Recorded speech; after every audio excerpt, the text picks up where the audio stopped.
G'day, I'm just working on a method to assist in the memorization of chords that are unfamiliar and their inversions. One chord that I tend to always play the same voicings for is Augmented Major 7 chord, which I come across a lot when working recently with a great American bass player called David Friesen, who writes a lot of music that contains that chord.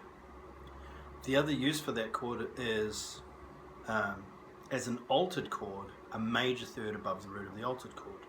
So here's the chord I would always play, C augmented major 7 chord with the notes C, B, which is the 7th, E, which is the major third, and A flat or G sharp, which is the raised 5th. I suppose G sharp would technically be correct, but you can think of it either way.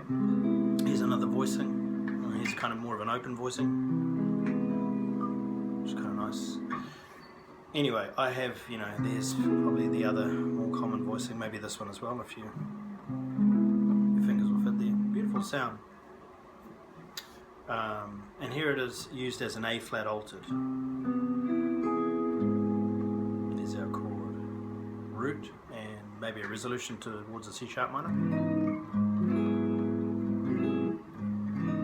So that's the chord, that's, a secondary use for it. Or a synonym use, plural usage.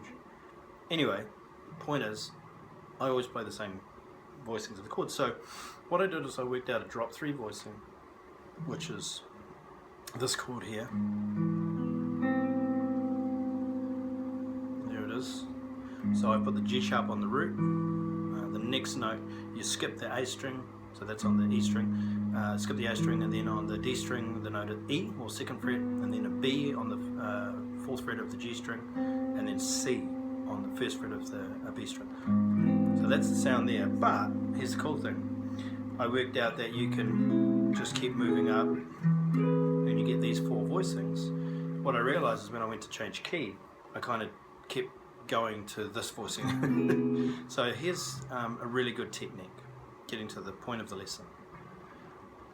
As you say the entire, you take your time, you play it slowly, probably even without a metronome, but you say the entire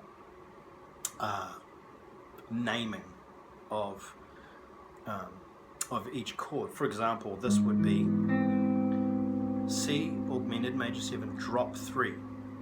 Right, the third note in the voicing is dropped 1 octave, so C augmented major 7 drop 3 from the raised 5th or from the G sharp. The next chord would be C augmented, oh my god, it's a mouthful. C augmented major 7 drop 3 from the 7 or B natural. C augmented major 7 from the, drop 3 from the root or C. C augmented major 7 drop 3 from the 3rd or E. And then I'd go through every key and start again from F this time. I'd, maybe cycle fourths, I guess. So that's an F augmented major 7 drop 3 from the root or F augmented major 7 drop 3 from the 3rd or A. F augmented major 7 drop 3 from the raised 5th or C sharp.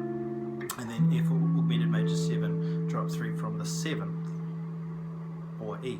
Now, that process would continue. I'd keep doing the same thing for B flat. I usually like to try and start as low as I possibly can, so that would be the first, in terms of playing all 4 shapes, that would be the first voicing that I could play at B flat, because I couldn't quite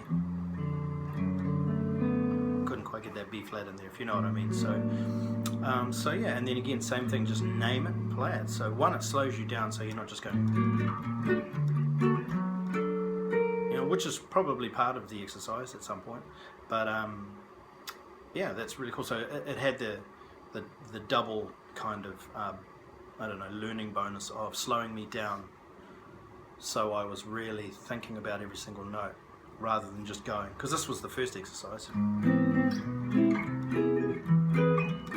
Oh, sorry.